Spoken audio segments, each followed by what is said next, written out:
Kadhalika, kupitia Shirika la Viwango Tanzania TBS, tumejipanga kuendelea kuhakikisha bidhaa zinazozalishwa nchini zinakidhi viwango vya ubora, usalama na vifungashio vinavyokubalika katika masoko ya kikanda na kimataifa.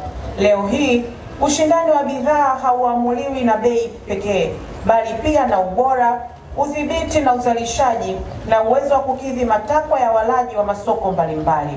Nimeonya kwenye mabanda wajasiriamali wamezalisha bidhaa nzuri sana kwenye mabanda yenu yote ya mkoa, lakini wengi nikiangalia zile bidhaa hazina ithibati ya TBS.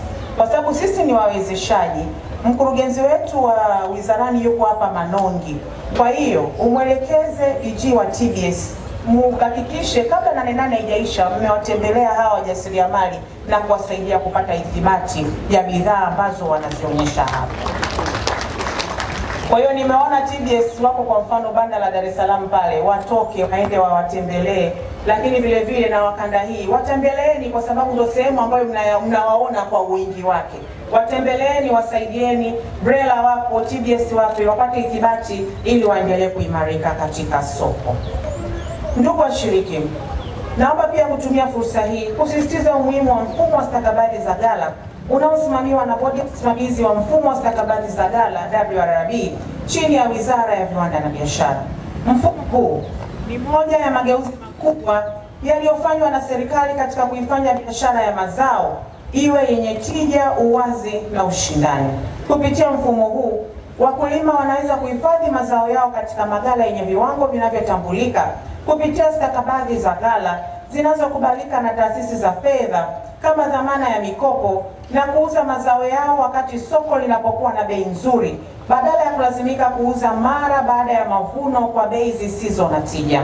Mheshimiwa mgeni rasmi, sisi tutafanya maonesho haya, na maonesho ya kilimo ya 8 ya kanda ya Mashariki ni maonesho katika maonesho kongwe ya kilimo ya muda mrefu sana. Maonesho haya yana zaidi ya miaka 30 katika viwanja hivi kwa kuwakilisha mikoa yetu minne.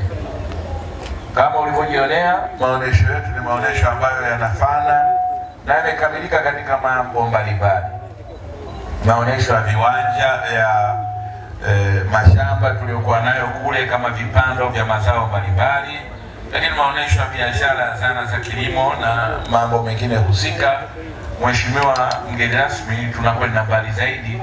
Sisi tuna maonesho mpaka ya wanyama kule katika upande wa TAWA na mambo mengine ya utalii na kadhalika. Kwa hiyo yale mambo yote ambayo yanahusiana na jamii ya watu wa mikoa yote hii minne tunapata, sisi tunajivunia kwamba sisi ni waoneshaji wa maonesho hayo katika viwanja hivi kwa upana wake.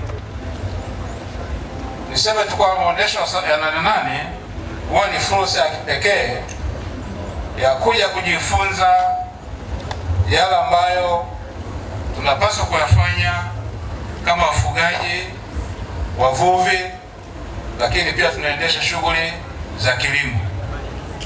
Wakati mwingine tunafanya hizi shughuli kwa kimazoea, lakini mnapopata fursa ya kufika hapa, basi mnapata elimu ambayo itawasaidia kwenda kuboresha shughuli zenu na hivi kuwa wafugaji bora zaidi, wavuvi bora zaidi, lakini pia wakulima bora zaidi.